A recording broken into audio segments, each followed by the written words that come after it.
Am I the asshole for recording my friend's fiance at her bachelorette party and playing the recording for him? I was invited to the bachelorette party for my friend's fiance. It was over the long weekend at a vacation rental on the beach. There was booze, a hot tub, great food, and it was definitely a hit.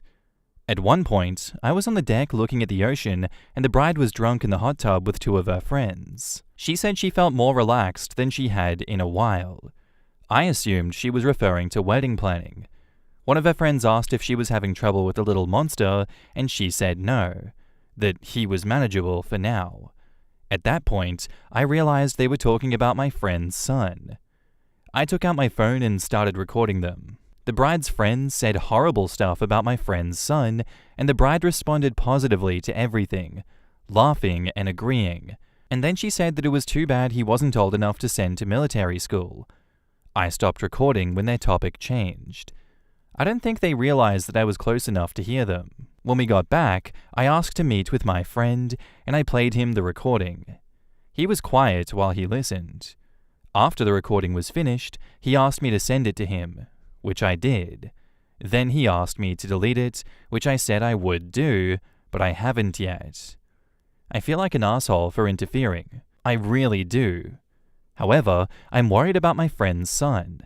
Depending on what my friend does, I might need to send this recording to the poor boy's family. I feel like I've overstepped, but what else can I do? Was I being an asshole? In the comments, Silent Handle 6041 says, "You weren't being an asshole. You were being a concerned friend. If someone's about to marry a person who openly disrespects their child, they deserve to know. It's better he finds out now than after they're married." More than one feeling can exist at the same time. 1. You can feel bad about recording someone saying damaging things and feel bad about it because you know it will damage or ruin things. 2. You can feel good that you were looking out for your friend and for a child that needs responsible adults to look out for that child. Both of those feelings can exist at the same time. You don't need to pretend like one feeling doesn't exist if you're experiencing multiple other things at the same time. You are aware that you have both of these feelings, and it sounds like you're trying to figure out which feeling should be the more important one. It's hard to make a decision because if you respond to both feelings, the resulting actions are opposite of each other. Another thing to consider is that maybe the child is acting like that towards the fiancé because she's treating the child a certain way. She might not ever say anything bad or wrong, but the child can definitely feel unloved. The result is that the fiancé is describing the behavior of a child that she has treated poorly, but there is no hard evidence of mistreatment. A child knows when they're loved and when they're not. You don't have to use words to let them know that you do or don't love them. I would feel guilty about doing what you did. I would feel guilty about recording her. I would feel guilty about showing it to the father, and I would feel anxious that maybe the father knew already, and it might just cause distrust between you and the fiancé.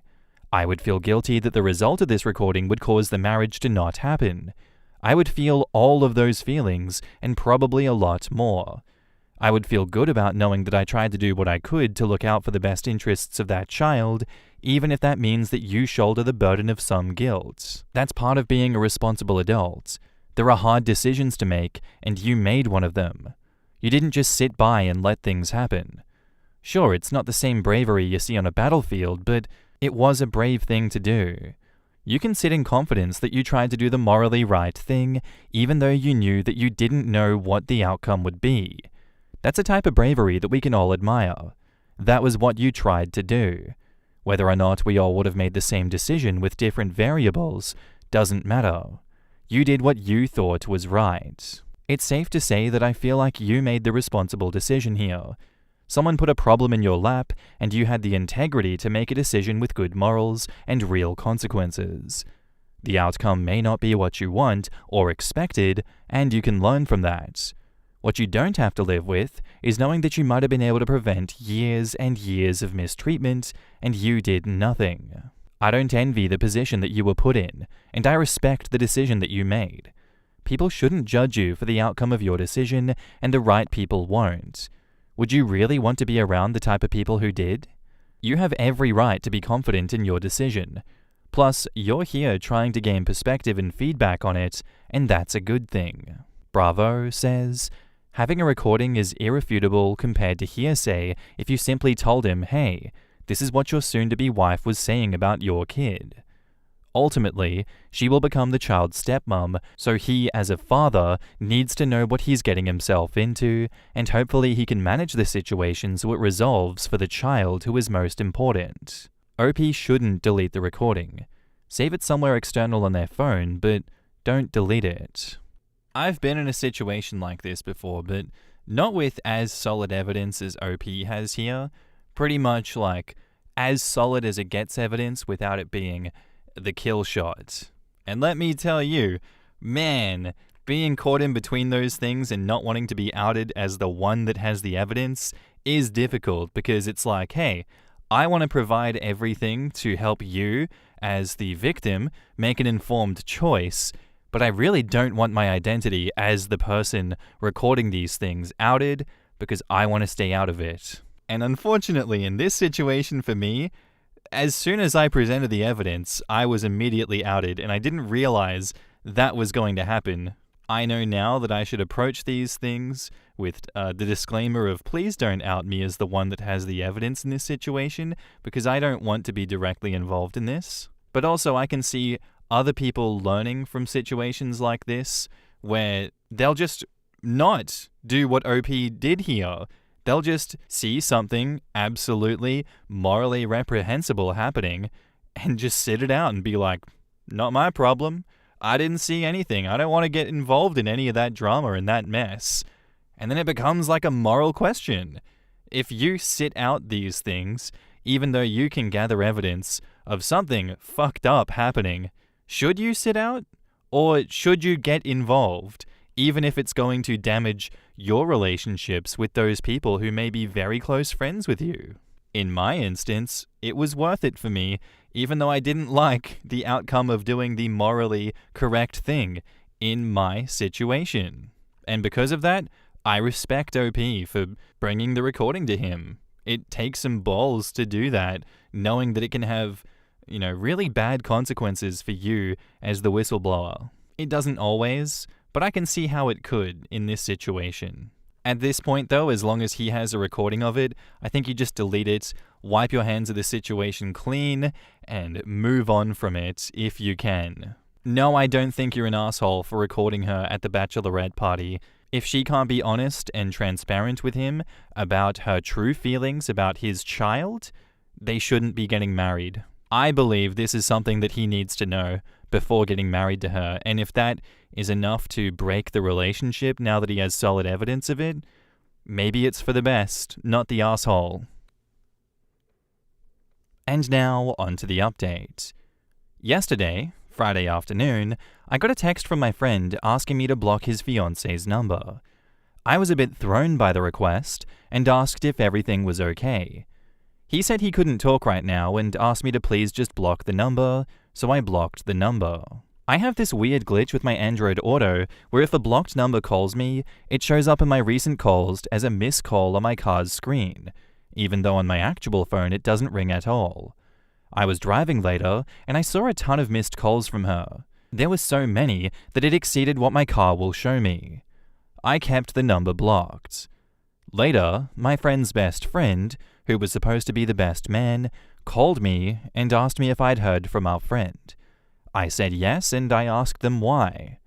He sent me a screenshot from the fiance's Facebook talking about how people show you their true colors and saying that she was newly single. I tried to call my friend, but he didn't answer. Tonight, I finally heard back from him. The long and short of it is that he asked her about how she feels about his son. She said he's adorable and sweet. My friend played her the recording, and she asked where he got it. He refused to tell her, saying that it shouldn't matter. She guessed it was me. He refused to confirm that. She was angry that he wouldn't tell her that I recorded her conversation, and she said she can't trust him anymore. She called off the wedding. It's not a great update, but since so many of you were so invested, I thought you'd want to know. In the comments, by OP, she says, he didn't give me a word-for-word rundown of their conversation, but from what he told me, once the topic shifted to her wanting to know who recorded her, it never went back to what she said. I didn't know what to expect, but it definitely wasn't this. I thought maybe she would say that she was taken out of context or something, but shifting the topic completely from the sun to the recording? That I didn't anticipate. I feel really bad for him. At least this way, she can't play the "he left me right before our wedding" card though. One of the bride's friends said that she wouldn't be able to put up with such a gross kid, to which the bride laughed and agreed that it was difficult. Another one asked if she ever wished that he just wouldn't come up when he's always jumping in the water. She said no, but she also laughed, and I don't think laughter was an acceptable response to such a horrible comment. Another friend said that if her son had stripped naked in public, she would slap him, to which the bride said she was too shocked to react. My friend's son is 2 and sometimes tries to take his clothes off outside because the summer has been so hot. I'm assuming they were referring to such an event. I already deleted the recording after so many comments on the original post advised me to. He still has his copy unless he also deleted it, but mine is gone. I'm glad that I got rid of it. His choice on how to handle everything from this point forward, as it should be. In the comments, Lizard Girl says, "Man, don't date a dad if you don't like his kid.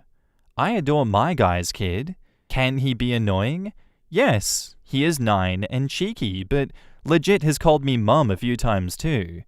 He has a nice mum, but it's kinda sweet accidentally calling me mum. His behavior with me is also like how he is with his parents too. Tried to steal my soda a few days ago, which he does with his parents. If a 9-year-old wasn't at least kind of cheeky, I'd consider that a behavioral problem. You guys sound adorable. Just keep your soda close." This is the best thing that could have happened. The man dodged a huge bullet. Fiance says her trust was broken. Get the hell out of here with that nonsense. Of course she was not the asshole. They were talking about physically abusing a child. Nothing else matters. Yeah, it's not polite to record a conversation, but protecting a child overrides that. I know it wasn't the bride saying the worst stuff, but she wasn't shutting it down either. I would be horrified to hear that. Well, even with the context, I still stand by what I said before. I'm sure some people can be like, well, if the context was different, OP would be the asshole here. Sure, you go right ahead with that, buddy. But laughing at someone making a joke about, it'd be so funny if the 2-year-old jumped in a pool and drowned, then you wouldn't have a problem. Who says that? Who says that? That is not a normal thing to say. It was so good that OP did this. She deserved to have herself recorded for saying such ridiculous, insensitive things, or at least not shutting it down. Everything else they said wrapped around that one little joke that they had was bad enough, but that is just the death knell of this relationship. You hear her laughing at that joke and not shutting it down in the man's shoes? That's gigantic red flag territory.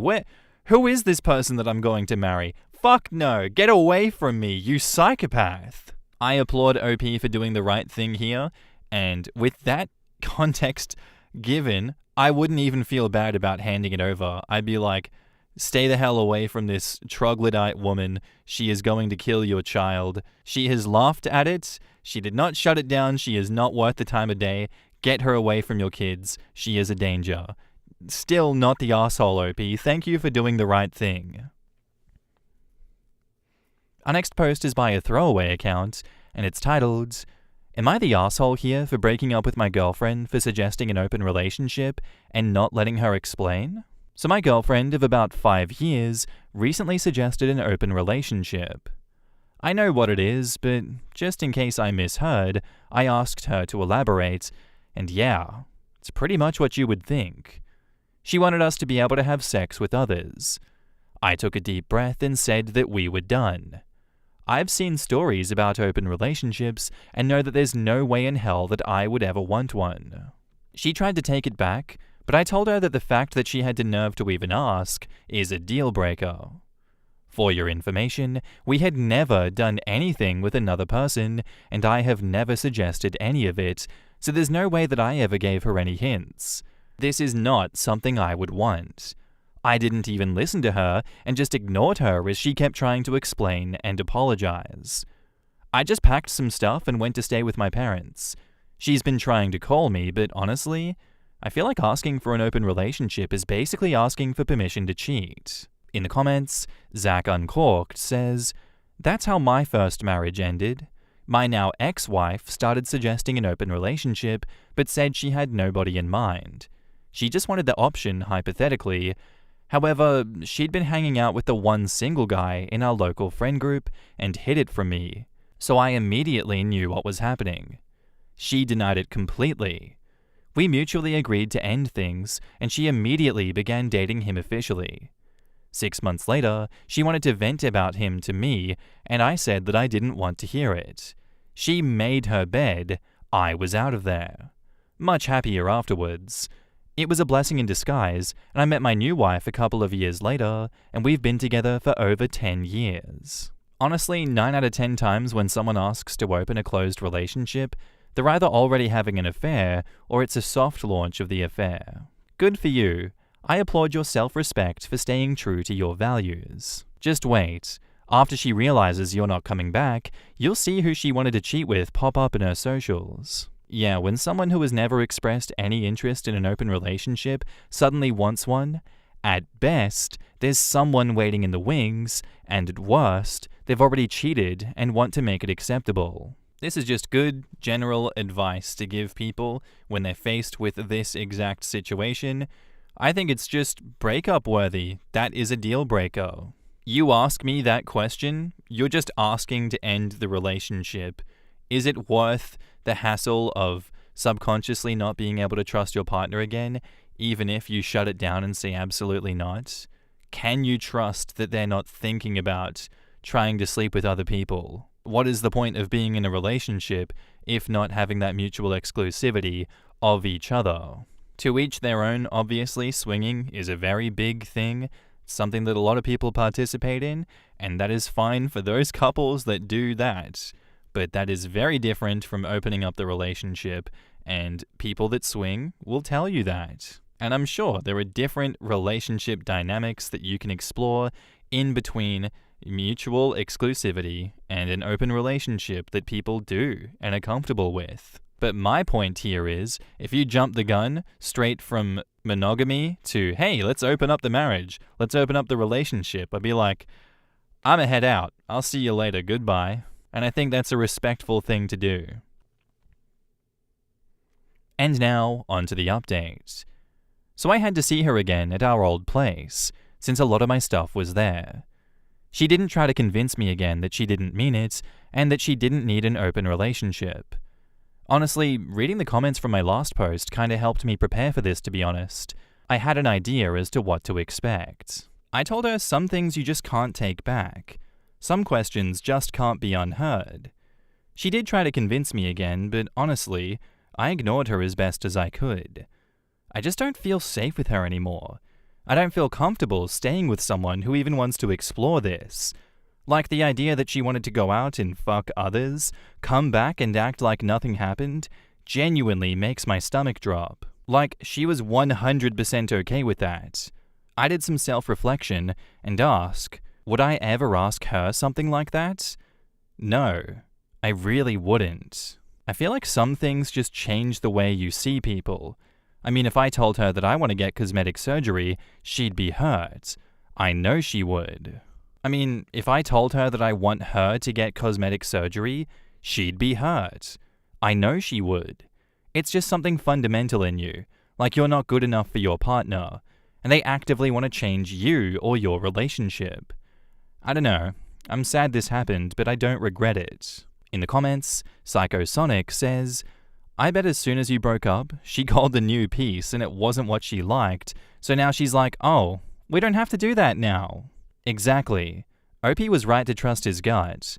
Once that door gets opened, it changes everything, even if they try to walk it back. That kind of suggestion doesn't come out of nowhere, and OP deserves someone who is all in without second thoughts. He didn't owe her another conversation after that. And honestly, walking away was the most respectful thing that he could have done for himself. I'm so proud of how OP handled this. His partner sang the song that could not be unsung, and he didn't hesitate. His spine was made of adamant.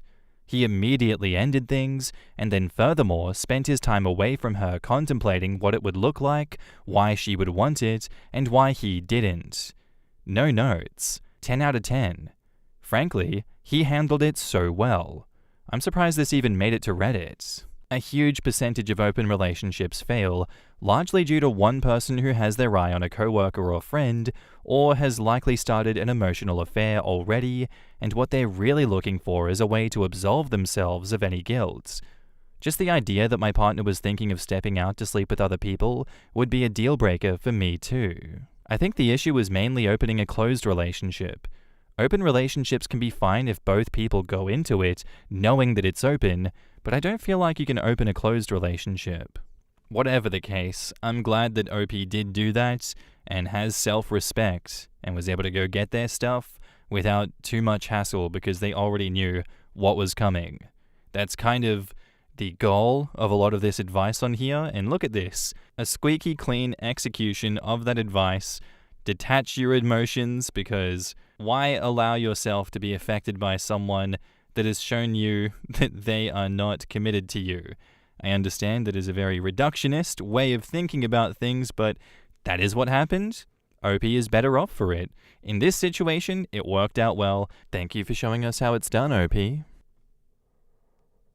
Our next post is by user I'm So Confused Reddit, and it's titled, My 29 female, girlfriend 27 female of 4 years, just told me that she's pregnant. I'm a woman, so it can't be mine, but she swears that she didn't cheat. What do I do? I'm still in shock, so bear with me. My life feels like a soap opera right now. Apologies, as this will probably be long. Here's some background. My girlfriend Anna and I have been together for 4 years, with intentions of getting engaged sometime this year. To clarify, we are 2 women in a relationship. I am a lesbian, always have been, but Anna is bisexual and has had serious relationships with men in the past. This has never been an issue for us because we love each other and we have a healthy and stable relationship. But now, as you can imagine, I'm second-guessing everything. What went down? In the last month, Anna has been complaining about putting on weight, particularly in her stomach area. Anna is thin and athletic, so the little belly that she developed is noticeable. She's been going to the gym more and started eating much healthier than she usually does. We didn't notice any improvements with her weight loss, but I told her that it takes time and that she will eventually lose the weight. Pregnancy never, ever crossed my mind for obvious reasons. Last week, she started really freaking out about her weight gain, so she scheduled a doctor's appointment. She had the appointment yesterday afternoon, and afterwards called me at work and told me that we needed to talk. I could tell that she had been crying. I'm freaking out at this point now, thinking that she's terminally ill or something. I start tearing up, telling her to tell me what's wrong, but she insists on meeting at home. I leave work immediately and get home to see her sitting on the couch, her face puffy from crying. I'm shaking and tears are streaming down my face. I ask her about the doctor's appointment and what's going on, and she can barely get the words out through her sobs. She tells me that she went to the doctor and that they told her that she is 13 weeks pregnant. I stop crying, but my brain is trying to comprehend what she just told me. All I could say was, "What?" over and over. She is still sobbing, saying she is so confused and she has no idea how this happened. I've never really seen her in a state like that. She seems genuinely upset and confused, but then again, so am I. As I started registering what's going on, I ask, "Did you sleep with someone?" And she only starts crying more, swearing on her life that she didn't sleep with anyone. So I'm like, "But you did. You're pregnant. There is no way that you didn't cheat on me." To which she replies, "I have no effing clue how this happened, but I swear to God, I didn't sleep with anyone. You have to believe me." We go back and forth for 30 minutes or so, both of us still confused. I tell her that I needed to think, so I called a friend and spent last night at his house. I've been talking with friends and everyone is confused, but agreeing that Anna must have cheated on me. I keep playing over our conversations in my head though. Like, if she knew that she had slept with a guy and that she could be pregnant, Why would she go to the doctor? Why wouldn't she have just gotten an abortion secretly? She could have used a Plan B pill just in case. Like, she could have gotten away with this. Maybe I'm being foolish here, but it genuinely seemed like she had no idea why she was gaining the weight in her stomach. A couple of nights we talked at length about possibilities, about why she was gaining weight just in that region, and pregnancy never crossed our minds. I'm also playing back the potential date that she could have cheated on me, considering that she is 13 weeks along. We live together and have similar work schedules. We both work 9 to 5 jobs, and if I'm thinking of the right week that this could have happened, there's nothing that stands out of the ordinary to me. There weren't any late nights or suspicious activity that would have concerned me. I feel like I'm driving myself crazy, and I feel like I can't trust her. She's been texting me asking if we can talk, and I told her that I need more time. I want to believe that she's telling me the truth, but I can't think of any reason how she could be pregnant without having slept with some guy. But it's also confusing given the situation. So Reddit, what are your thoughts? Does my girlfriend have a case of lesbian immaculate conception, or am I being a fool for doubting that she cheated on me? How do I handle this situation, and how do I talk to her? Everything feels very confusing right now. Thanks in advance for reading. In the comments, a deleted user says, I think you know the right answer here. You don't just magically get pregnant. Yeah, she could have hidden it and secretly got an abortion, but she in all likelihood didn't think anything of it until it was too late. Maybe they used a condom and it broke, or he pulled out or something and she was convinced it couldn't be a pregnancy, or just didn't want to believe it. Denial is extremely powerful. Some people will deny till the day they die, but she's in a relationship with you, a woman, and she's pregnant. This isn't one that you can deny.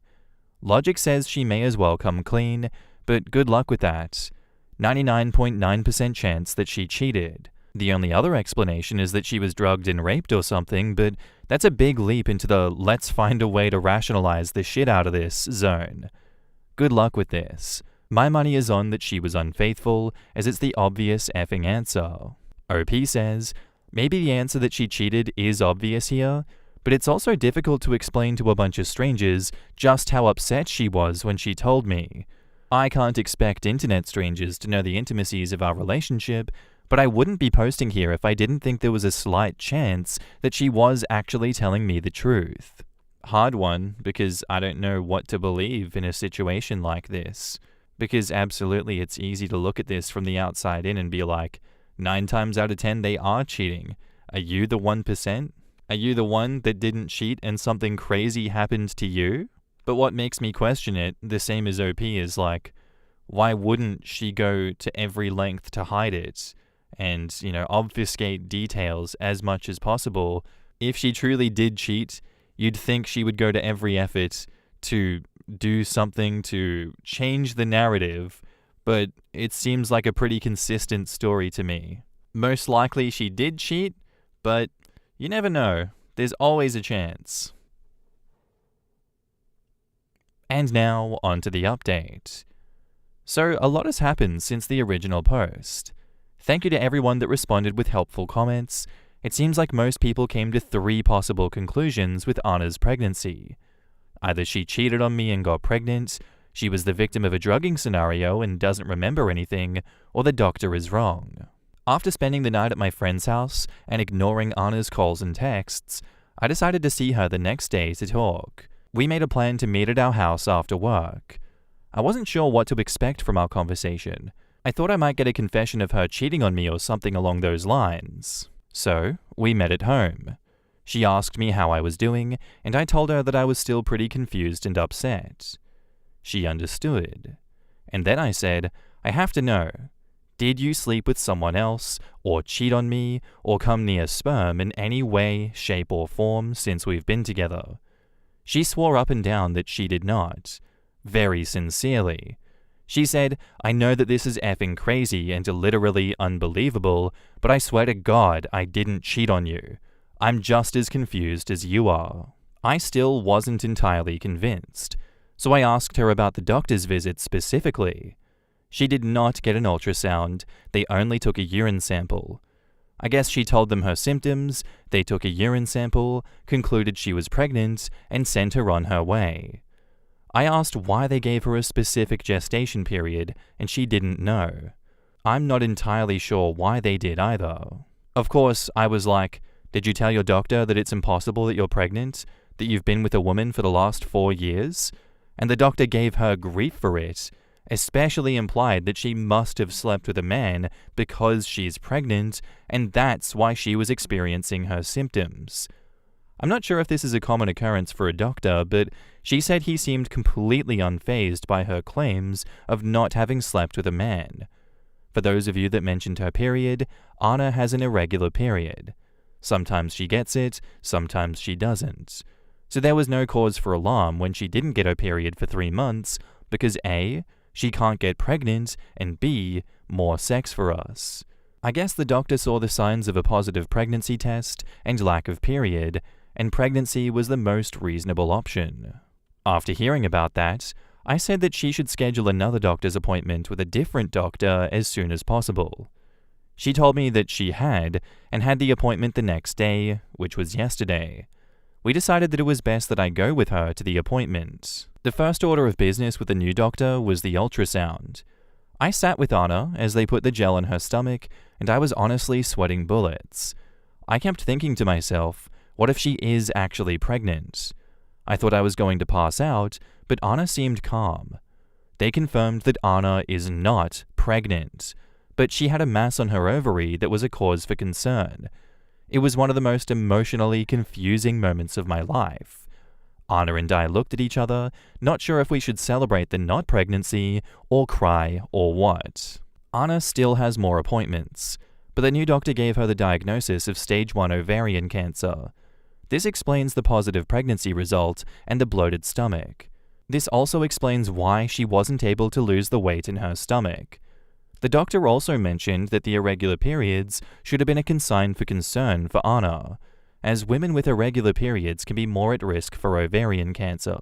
I'm devastated and hopeful. Anna is still in shock, as she's been through a lot in the past couple of days. I'm supporting her the best I can, and we're figuring out a game plan. Naturally, we're both terrified of what's to come. This will be a huge part of her life, and my life, and probably puts our plans to get engaged, /married, /have kids on hold, if she can even have kids after all of this. Anna even joked about the fact that she wishes she had actually been pregnant with the Messiah. That way we could have kept the kid and not have this horrible diagnosis. So I guess this is a happy or sad update. Thanks to everyone for reading. In the comments, Remember Coombe Valley says, I'm so sorry to hear. The first doctor, who was so dismissive of her insistence that she hadn't slept with a man, should probably be scolded for this. OP replies, when she explained his reaction to me, I was livid. Call me an angry man-hating lesbian, but the second doctor was a woman, and she was honestly one of the most helpful and supportive doctors I have ever encountered. As a physician who's not even a gynecologist, that first doctor didn't even do their due diligence.